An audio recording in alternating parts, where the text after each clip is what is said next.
Acabamos de revisar, iniciamos con nuestro segmento de entrevistas, y es que la Comisión de Justicia y Estructura del Estado ha convocado en los próximos días la comparecencia de varios ministros de Estado a fin de que den cuenta respecto de las responsabilidades que se establecieron para la Ley de Reparación de Víctimas y la judicialización de graves violaciones de derechos humanos y delitos de lesa humanidad ocurridos entre octubre de 1983 y diciembre de 2008. Responsabilidades que tenían los funcionarios que cumplir a propósito de la aplicación de esta normativa que entró en vigencia el 13 de diciembre del 2013. Para ampliar este tema nos acompaña ya Mauro Andino, presidente de la Comisión de Justicia de la Asamblea Nacional, a quien le damos la bienvenida, doctor.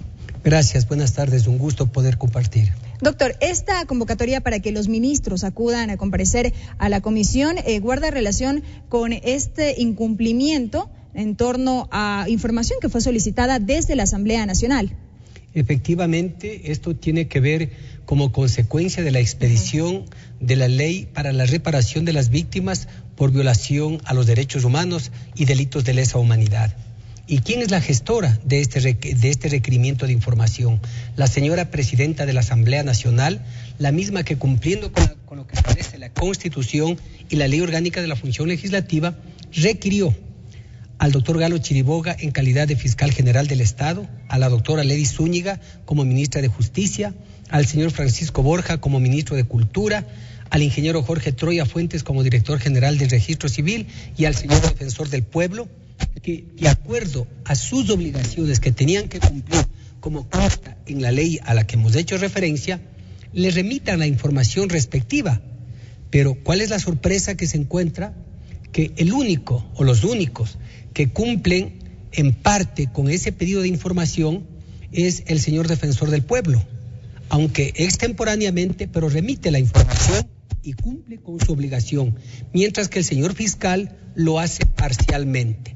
El resto de funcionarios, como del Ministerio de Justicia, del Ministerio de Cultura o de la Dirección General de Registro Civil, no han cumplido con ese deber, con ese mandato de carácter legal y constitucional de remitir la información que requirió la presidenta de la Asamblea. Ante ello, la presidenta, amparada en la misma Ley Orgánica de la Función Legislativa, lo que han resuelto en el CAL es que se remita a la Comisión de Justicia y Estructura del Estado e iniciemos nosotros este proceso de fiscalización a fin de que comparezcan a la comisión y en el plazo de 15 días que correrá desde el siguiente día que se le notifique para que cumplan con esta obligación. Si no cumplen con la obligación de presentarse en el día que hemos señalado o los asambleístas de la comisión no están satisfechos con la información que proporcionan, habría la posibilidad de sugerir el enjuiciamiento político. Doctor, ¿cuáles eran estas responsabilidades establecidas en la ley que tenían que cumplir en este caso las autoridades? Porque en función de esto es la información que se requirió por parte de la Asamblea. Así es, efectivamente, por ejemplo, el doctor Galo Chiriboga tenía que iniciar todas las acciones respectivas para dar con el paradero de aquellas personas que habían desaparecido, la judicialización de aquellos procesos en base al informe también de la Comisión de la Verdad que sirvió de fundamento para que esta Asamblea Nacional expidiera la ley. En parte lo ha hecho. Lo que tenía que hacer, por ejemplo, la doctora Lady Zúñiga, emitir el reglamento respectivo para reparar inclusive económicamente en los casos que ameritaba. Lo que tiene que ver con el señor Francisco Borja, la creación del museo en memoria a las personas que fueron víctimas de esos brutales asesinatos o violación de sus derechos humanos. En cambio, la Dirección del Registro Civil tenía que devolverlos, si cabe el término, los nombres y apellidos de aquellos niños o niñas que cambiaron sus nombres y apellidos para protegerse y evitar que fueran asesinados o que fueran perseguidos. Pero vemos que algunos de ellos hasta la fecha creo que no lo han cumplido y es por eso que en esta mañana la Comisión de Justicia resolvió que el doctor Galo Chiriboga, la doctora Lady Zúñiga, el señor Francisco Borja y el ingeniero Jorge Troya comparezcan el día miércoles 11 de marzo, es decir, después del receso legislativo, a partir de las 9 horas, en ese orden, para que completen o para que presenten la información respectiva. Tienen ellos un tiempo determinado para poder contestar a esas preguntas, 40 minutos cada uno, luego 20 minutos para la réplica. Y los 11 asambleístas tienen o tenemos la facultad o el derecho para hacerles las preguntas necesarias en base a las contestaciones que vayan haciendo en la comisión. Este proceso iniciado, entonces, podemos decir que busca determinar los niveles de cumplimiento de aplicación de la ley. Efectivamente. Todos los funcionarios están en la obligación de sujetarse a la ley, de sujetarse a la Constitución y de cumplir con sus obligaciones. Si por desgracia alguno de los funcionarios no cumple con ese requerimiento de obligación y no cumple con lo que está establecido en la Ley de Reparación de Víctimas por graves violaciones a los derechos humanos y delitos de lesa humanidad, obviamente que podría ser sujeto de un juicio político y tenerla acá en el Pleno de la Asamblea, lo cual podría generarse inclusive la censura y la destitución de aquel ministro o ministra. Doctor, usted citó algunos aspectos, algunos elementos que fueron motivo de consulta desde la Asamblea Nacional, en este caso particularmente desde la presidenta de la Asamblea Nacional a los funcionarios, y uno de esos temas tenía que ver con el reglamento para la aplicación de la ley.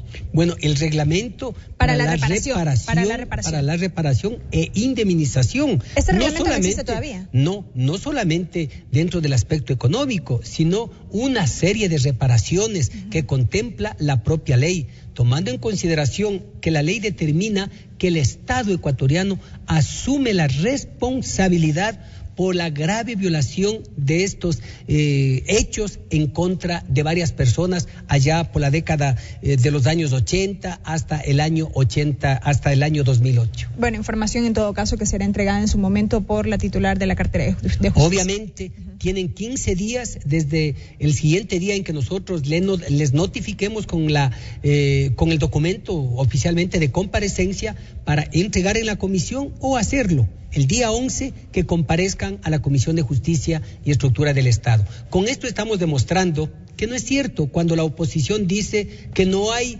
fiscalización o que no hay control de gobierno. En varias comisiones se están llevando a cabo este tipo de procesos con la finalidad de que varios ministros o varios funcionarios respondan las inquietudes de los asambleístas que han pedido información y no han dado cumplimiento. Esperemos que en verdad lo hagan, porque de no ser así, insisto, podrían ser sujetos de un juicio político. Doctor, bueno, esto es lo que tiene que ver con este tema y ha quedado claro y estaremos expectantes de aquello. Hoy la comisión también sesionó para tratar otro punto y es que recibieron una nueva propuesta de reforma al Código Orgánico Integral Penal. Bueno, lo que tiene que ver a la propuesta inicial del presidente de la República va con la finalidad de incorporar un artículo al Código Orgánico Integral Penal en relación a la vulneración a los derechos de propiedad intelectual, marcas y patentes, como consecuencia de los acuerdos o tratados internacionales de los cuales el Ecuador es parte, es signatario y tiene que cumplir. Es decir, que en esos acuerdos se determina que dentro de nuestra legislación penal se tiene que desarrollar sanciones de carácter penal para aquella persona o personas que puedan atentar en contra de los derechos de propiedad intelectual o de marcas o patentes. El presidente de la República remitió su propuesta, pero no estaba bien determinada si se trataba de una acción considerada como contravención o delito. Es por ello que hoy por la mañana recibimos al viceministro de Comercio, quien hizo la propuesta de que se lo considere como un delito, ¿sí?, con lo cual se podría inclusive emitir medidas cautelares, como por ejemplo la incautación, la privación de la libertad, la prohibición de salida del país o cualquier otra medida cautelar que establece el Código Integral Penal. Pero en alguna medida también se mejoró la redacción de ese texto que inicialmente fue propuesto. Bueno, es la propuesta que se nos ha hecho llegar hoy día, porque en la inicial se hablaba, por ejemplo, de sanciones de carácter económico diferente a lo que consta en el Código Orgánico Integral Penal que está vigente. Allí hablamos de multas o sanciones económicas en base a la remuneración básica que percibe un trabajador.